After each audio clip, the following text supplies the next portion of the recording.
جج ارشد ملک کی طرف سے دیے گئے فیصلوں پر سوالیہ نشانات اور گہرے ہو گئے۔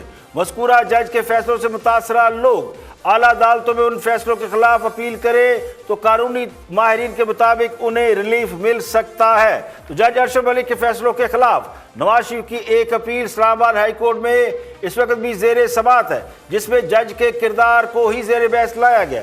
نواز شریف کو سزا کے حوالے سے بہت سے سوال پہلے بھی اٹھتے رہے اور نواز شریف کی سزا کے حوالے سے عدالتوں کے علاوہ باہر سے بھی بہت سی باتیں ہوتی رہی۔ خود وفاقی وزیر داخلہ اعجاز شاہ بھی یہ اعتراف کر چکے ہیں کہ نواز شریف کو سزا کیوں ہوئی۔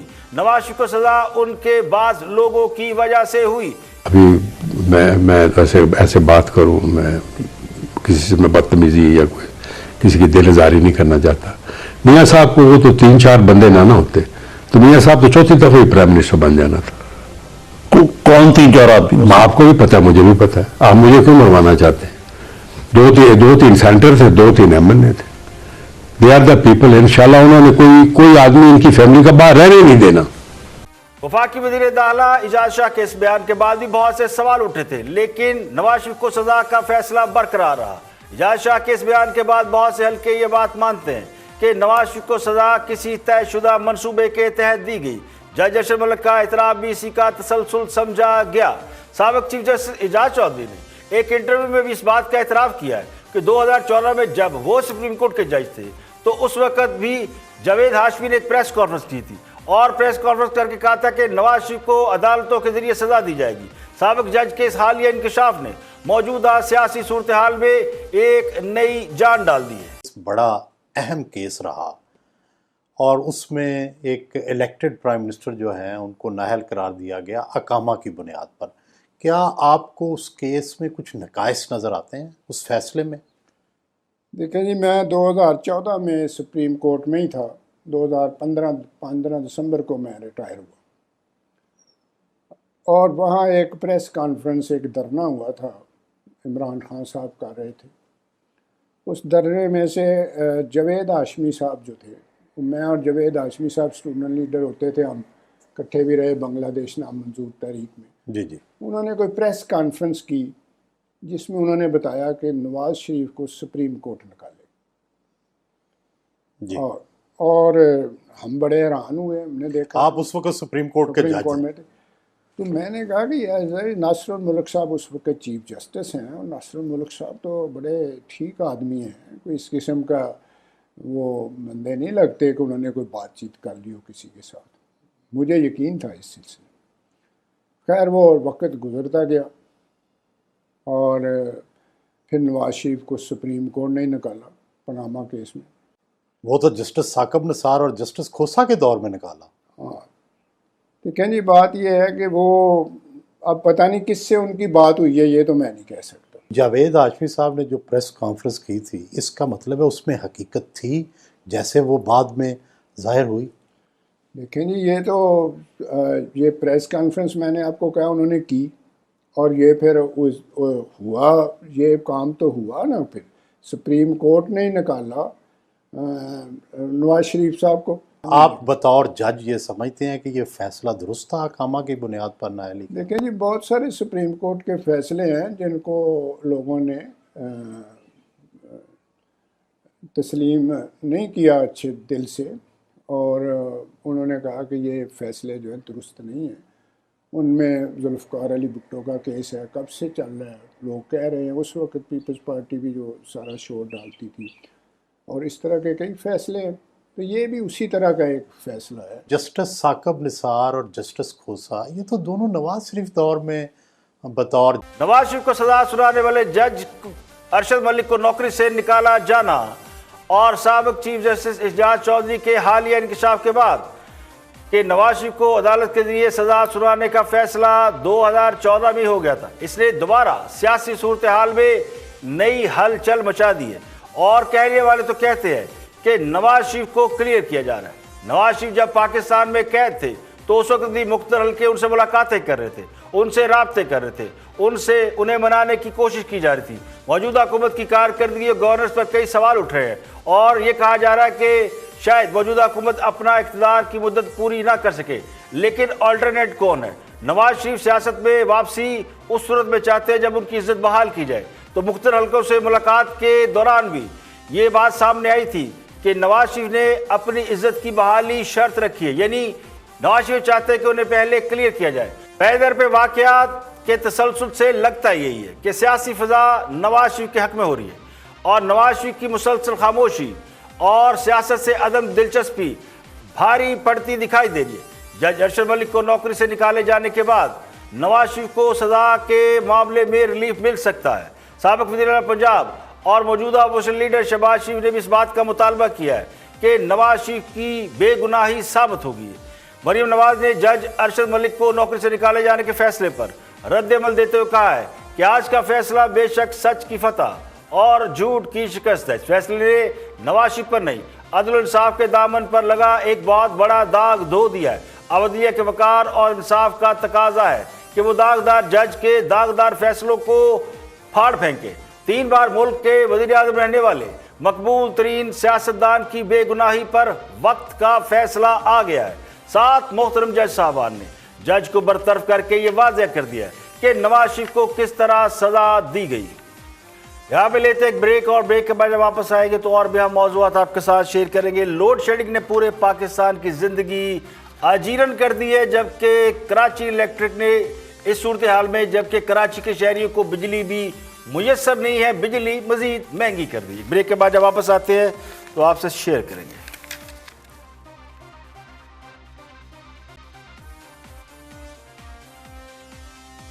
Welcome back. آپ دیکھ رہے ہیں پروگرام اختلاف رائے اور میں ہوں افتخار کاظمی. بریک کے بعد حاضر خدمت ہے اس خبر کے ساتھ کہ نواز شریف کو سزا سنانے والے جج ارشد ملک کو لاہور ہائی کورٹ کے چیف جسٹس قاسم خان نے اور انتظامی کمیٹی نے 7 رکنی انتظامی کمیٹی تھی جنہوں نے آج یہ فیصلہ کیا اور جج ارشد ملک کو نوکری سے نکال دیا. آگے بڑھتے ہیں اور گفتگو کرتے ہیں. سہیل وڑائچ بات کر رہے ہیں شاہزیب خانزادہ سے. اس واقعے سے پہلے جو آج ہوا یہ سوال اٹھایا جا رہا تھا کہ مریم نواز اور نواز شریف کی خاموشی کس وجہ سے, حکومت کی وجہ سے یا کسی اور وجہ سے. اس پر سہیل وڑائچ نے اپنا تبصرہ دیا تو ذرا وہ بھی دیکھتے ہیں کہ وہ کیا فرماتے ہیں. کس کا نون لیگ خاموش, نواز شریف خاموش, مریم نواز خاموش, شہباز شریف کی اپوزیشن وہ سب کے سامنے ہے. یہ اپوزیشن کا کریڈٹ ہے یا خود حکومت کی اپنی کارکردگی کی وجہ سے یہ ہوا؟ میرا خیال ہے آپ کی بات درست ہے, حکومت کا ہی کریڈٹ ہے. ان کے خلاف بھی لوگ ہو رہے ہیں لیکن ایک چیز ہے جس کو کہتے ہیں پیسیو ریزسٹنس اور خاموش رہنا تاکہ لوگ پچھلے سے کمپیریزن کریں. تو اس حوالے سے یہ ہوتا ہے کہ وہ ہمیشہ میاں نواز شریف بولیں یا مریم بولیں یا شہباز شریف بولیں تو وہ اپنے پچھلے دور کا حوالہ دیتے ہیں کہ اس وقت ایسے تھا. تو وہ ایک کمپیریزن ضرور لوگوں کے ذہنوں میں آتا ہے کہ کیا پہلے سے چیزیں خراب ہوئی ہیں یا پہلے سے بہتر ہوئی ہیں. تو اس حد تک تو ان کا رول ہے لیکن ظاہر ہے کوئی انہوں نے ڈیفائنس نہیں کی, کوئی ایجیٹیشن نہیں کیا, کوئی اس طرح سے نہیں کی. میاں نواز شریف صاحب جیل میں ضرور رہے, مریم صاحبہ جو ہیں انہوں نے بھی ایک اگریسو سٹانس رکھا ہوا ہے اور اس کے بعد مکمل خاموش ہیں. اب انہوں نے اپنے آپ کو سیف رکھا ہوا ہے, سیو کیا ہوا ہے کسی ایسے وقت کے لیے کہ جب وہ اپنے ووٹ کیش کر سکیں یا اپنے سٹانس کو دہرا سکیں, یا وہ اس لیے خاموش ہیں کہ کوئی در پردہ کہیں معاملات جو ہیں وہ چل رہے ہیں اسٹیبلشمنٹ کے ساتھ. مطلب مگر پھر دیکھیے نواز شریف اور مریم نواز کی لڑائی اگر صرف اپنی ذات کے لیے ہوتی تو نواز شریف وطن واپس نہ آتے, بیوی کو بستر مرگ پر نہ چھوڑتے, پاکستان کی جیلوں میں بیٹی سمیت قید و بند کی صعوبتیں برداشت نہ کرتے, اپنے ووٹر اور سپورٹر اور عوام کو چھوڑ کر بھاگ جاتے, لندن میں رہتے, جیلوں میں نہ رہتے. چونکہ لڑائی نظریے کی تھی اور جدوجہد ووٹ کو عزت دو کی تھی, لیکن بدقسمتی سے 3 بار وزیر اعظم رہنے والے کو کرپٹ, بے ایمان, چور, وطن فروش اور کون سا ایسا لقب ہے جو نہیں دیا گیا. نواز شریف سزا بھی برداشت کرنے کو تیار تھے, وہ جیل میں بھی رہے, لیکن ان کی جماعت, ان کے لوگ نواز شریف کی مزاحمتی تحریک کے ساتھی نہیں بنے. اور یہ حقیقت ہے, بلکہ مفاہمت کا راستہ اختیار کرنے کے مشورے دیتے رہے. تو دیکھا جائے تو نواز شریف اور مریم نواز کی جو لائن ہے یا جو ان کی سیاست ہے وہ جارحانہ سیاست تھی, اگریسو تھی اور ایک ایسے موڈ میں تھی جس میں وہ سٹیپ بیک نہیں کر سکتے تھے، بہت سی طاقتوں کے ساتھ لڑ رہے تھے۔ نواز شریف یہ سوچ کر کہ جب وہ لڑ رہے ہیں اور لوگ ان کے ساتھ نہیں کھڑے، یہ انہوں نے بتایا گیا تھا کیونکہ وہ جیل میں تھے، وہ باہر تو تھے نہیں، اور ان کی جماعت کے لوگ انہیں کہتے تھے کہ جناب آپ خواہ جیل میں پڑے ہوئے ہیں، جیل میں قید ہے، لوگ آپ کے لیے باہر نہیں نکلیں گے۔ جبکہ دوسری طرف حقیقت یہ ہے کہ لوگوں کو باہر نکالا ہی نہیں گیا، کوئی ایسی تحریک جس میں وہ لوگوں کو باہر نکالنے کے لیے لائی جاتی وہ بھی نہیں ہوئی۔ اگر کسی کو یاد ہو، نواز شریف جب لندن سے واپس آئے تو وہ ایئرپورٹ پر تھے اور انہیں لینے کے لیے لوگ ایئرپورٹ تک نہیں پہنچے، تو یہ ایک بہت بڑا واقعہ تھا کہ جو شاید تاریخ میں لکھا جا چکا ہے کہ کہاں سے لائنیں الگ ہوئیں۔ اس کے بعد نواز شریف نے سزا برداشت کی اور پھر وہ نیب کی تحویل میں چلے گئے، جہاں پر انہیں وہ اتنے بیمار پڑے جس کے بارے میں خود ان کے صاحبزادے کہتے ہیں کہ انہیں پوائزن کیا گیا۔ اب اللہ جانے اس میں کتنی حقیقت ہے، لیکن یہ درست ہے کہ نواز شریف موت کے منہ سے واپس آئے تو انہیں یہ باور کرایا گیا کہ آپ مر جائیں گے، مٹ جائیں گے، لیکن لوگ آپ کے لیے باہر نہیں نکلیں گے۔ تو نواز شریف لندن چلے گئے، لندن جانے پر راضی ہو گئے، مریم نواز بھی خاموش ہو گئی، نواز شریف بھی خاموش ہو گئے۔ تو لگتا یہ کہ آج وہ خاموشی بھاری پڑ گئی ہے۔ آگے بڑھتے ہوئے تبدیلی کی باتیں ہو رہی ہے، اسد عمر کا نام بھی ان لوگوں میں شامل کیا جا رہا ہے جو وزارت عظمیٰ کے متوقع امیدوار ہیں۔ خود اسد عمر اس حوالے سے کیا کہتے ہیں ان کی بھی سنتے ہیں، واچ دس۔ بہت سارے لوگ ایسے ہوں گے، شاید اکثریت ایسے لوگوں کی ہوگی جن کی خواہش ہو یار میں بھی کرسی پہ بیٹھوں، میں بھی وزیر اعظم بنوں، تو کس کو برا لگے گا بنتے ہوئے۔ لیکن وزیر اعظم بننے کے لیے نا آپ کی خواہش تو ہو سکتی ہے، لیکن آپ کے پیچھے کسی کو کھڑے ہونے کی ضرورت ہوتی ہے۔ آپ کو 172 ممبر چاہیے پیچھے کھڑے ہونے کے لیے۔ تحریک انصاف میں عمران خان کے علاوہ اگر کوئی یہ سمجھتا ہے کہ اس کے پیچھے لوگ کھڑے ہونے کے تیار ہوں گے تو میرا اس شخص کو مشورہ یہ ہوگا کہ سیاست کے علاوہ کچھ اور کام کر لے، کیونکہ اس کا مطلب اس کو سیاست کی جو ہے نا الف بے بھی نہیں پتا۔ اسد صاحب ایک بات تو یہ بتائیں کہ 3 نام آئے، ایک آپ کا نام دیا، پھر شاہ محمود قریشی صاحب کا، پھر پرویز خٹک صاحب کا، یہ خبر بھی چلی اور آپ جانتے ہیں ان دانشوروں کو، انہوں نے کہا کہ جناب وزیر اعظم عمران خان نے خود یہ 3 نام دے دیے، ان 3 میں سے کسی ایک کو وزیر اعظم بنا دیں اور مجھے مائنس کر دیں۔ سر پہ ایسی خبریں بناتے ہیں، میں تو سر پکڑ کے بیٹھ جاتا ہوں کہ یہ بناتے کدھر سے خبریں۔ سر جی عمران خان ادھر ہی ہیں، عمران خان کہیں نہیں جا رہے۔ یہ جو خراب خبر ہے تحریک انصاف کے دشمنوں کے لیے ان کو سنا دیں، اور یہ جو مشن لے کے وہ چلے ہوئے نا، ان کا یہ 2 سال پہلے نہیں شروع ہوا وزیر اعظم بننے سے، ان کا 24 سال پرانا مشن ہے۔ وہ 24 سال کا مشن آدھا ختم کر کے کہیں نہیں جانے والے، انشاءاللہ تعالی وہ مشن میں اپنا پورا کریں گے، نیا پاکستان بنے گا، اور اس کے بعد عمران خان فیصلہ کریں گے کہ وہ زندگی میں اور کیا کرنا چاہتے ہیں۔ آخری کوشچن، دیکھیں نیا پاکستان اگر یہ ہے جو آج ہم دیکھ رہے ہیں، جس میں معیشت برباد، بے روزگاری انتہا پر، غربت عروج پر اور قوم بری طرح تقسیم ہے، تو پھر ایسے نئے پاکستان کی کس کو ضرورت ہے؟ توقع تو یہی تھی کہ نیا پاکستان پرانے پاکستان سے بہتر ہوگا، نظام بہتر ہوگا، ادارے بہتر ہوں گے، لوگ بہتر ہوں گی، سوچ بہتر ہوگی، ماحول بہتر ہوگا، روزگار بہتر ہوگا، معیشت ٹھیک ہوگی، اور کچھ نہیں تو کم از کم ہماری سوچ ٹھیک ہوگی، ہماری ڈائریکشن طے ہو جائے گی۔ لیکن آج حالت یہ ہے کہ خان صاحب نے قوم کو پچھلے حکمرانوں کی یاد دلا دی ہے۔ 2 سال تک تو لوگ اسی امید میں گزارا کر رہے تھے کہ خان صاحب جو وعدے کر کے آئے ہیں شاید ان میں سے کوئی ایک وعدہ بھی وہ پورا کر دیں، لیکن مسئلہ یہ ہے کہ 2 سال میں پاکستان کی جتنی بری حالت ہو گئی ہے، اس نے ہر شخص کو، ہر ادارے کو، ہر پاکستانی کو پریشان کر دیا ہے۔ مسئلہ یہ نہیں کہ حکومتیں اتنی جلدی ڈیلیور کر پاتی ہے یا نہیں کر پاتی، لیکن حکومتوں کی سمت کا پتہ چل جاتا ہے۔ اگر سمت درست ہو تو پھر لوگوں کو امید ہوتی ہے تبدیلی آ جائے گی، لیکن اگر سمت ہی درست نہ ہو تو تبدیلی کا سوال ہی پیدا نہیں ہوتا۔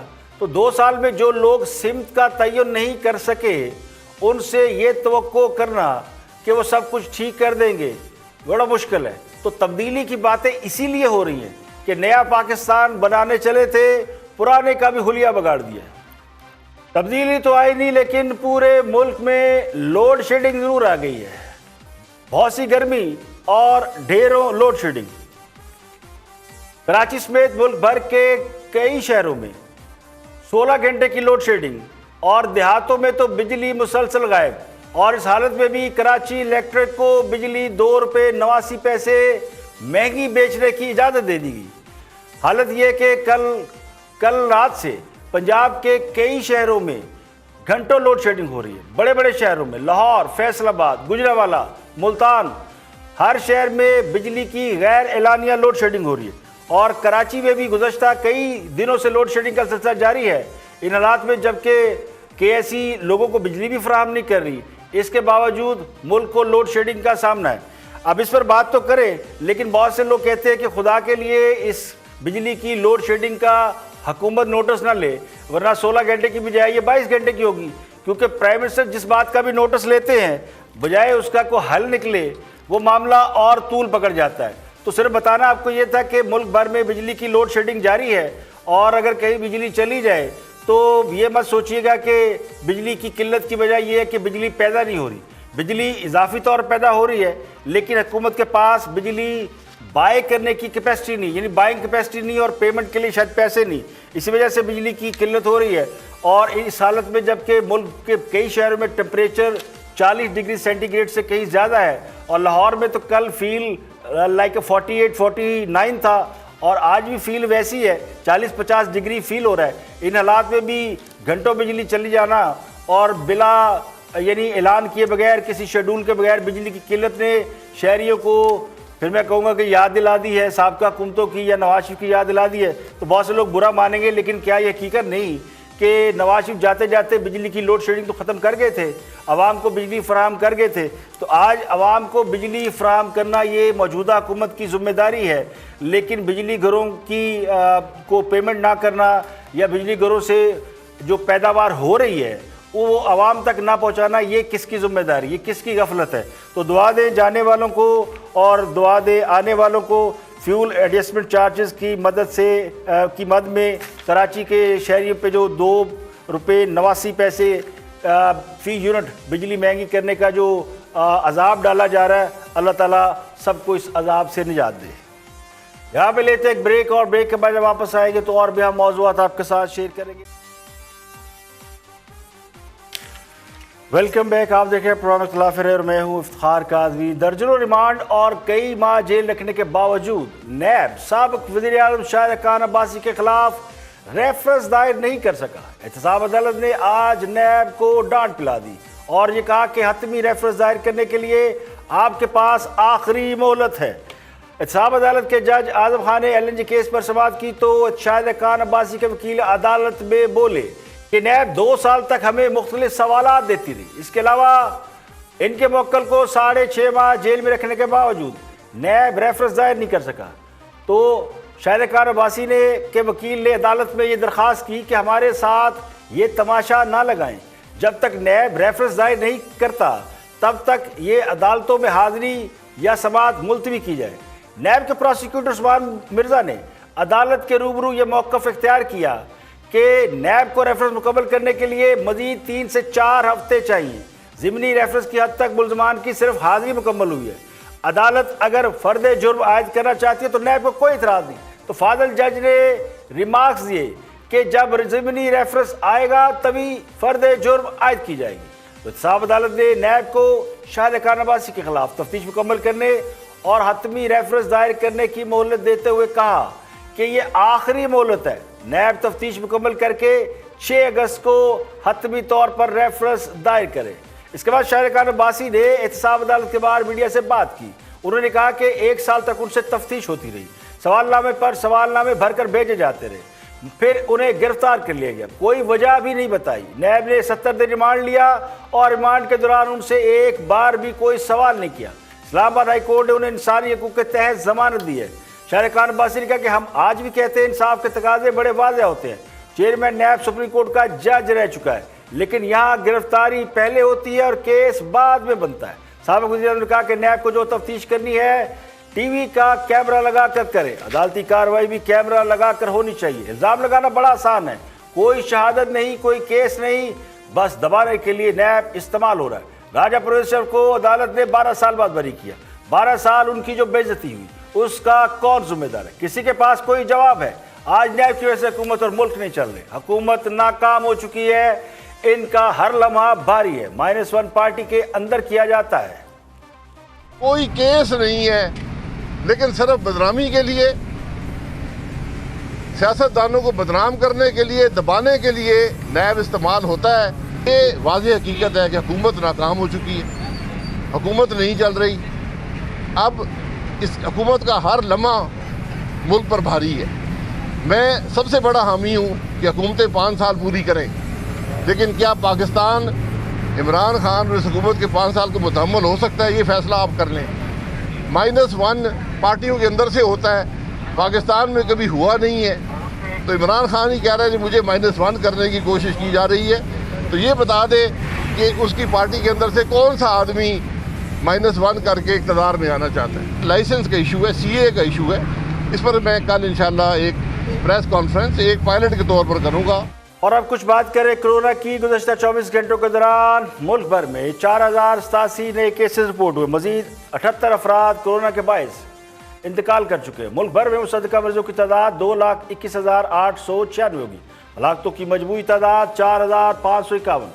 سرکاری اعداد و شمار کے مطابق صوبہ سندھ میں سب سے زیادہ مریض ہیں، جن کی تعداد 89,225 ہے۔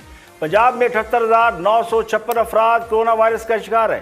خیبر پختونخوا میں 27,110، بلوچستان میں 10,666، اسلام آباد میں 13,195، آزاد کشمیر میں 1,160 اور گلگت بلتستان میں متاثرہ افراد کی تعداد 1,524 ہوگی۔ پنجاب میں 1,819 اور سندھ میں 1,437، خیبر پختونخوا میں 983، بلوچستان میں 122 لوگ کورونا کے باعث جان سے ہاتھ دھو بیٹھے ہیں۔ کورونا وائرس کے حوالے سے میڈیا بریفنگ کے دوران آج حکومت نے یہ بتایا کہ اسمارٹ لاک ڈاؤن کے باعث ہاسپٹل میں کورونا کیسز کی تعداد کم ہے۔ اگر SOPs پر عمل ہوگا تو امید ہے کہ جولائی کے آخر تک کورونا کیس کی تعداد 4 لاکھ سے کم ہو سکتی ہے۔ انتظامی کارروائی نہیں کریں گے تو ہو سکتا ہے جولائی تک کورونا کے مریضوں کی تعداد 12 لاکھ ہو جائے۔ آج کے لیے اتنا ہی۔ کل پھر حاضر ہوں گے مزید خبروں، تبصروں، تجزیوں کے ساتھ۔ پروگرام اختلاف رائے سے افتخار کاظمی کو اجازت دیں۔ اپنا بہت بہت خیال رکھیے گا۔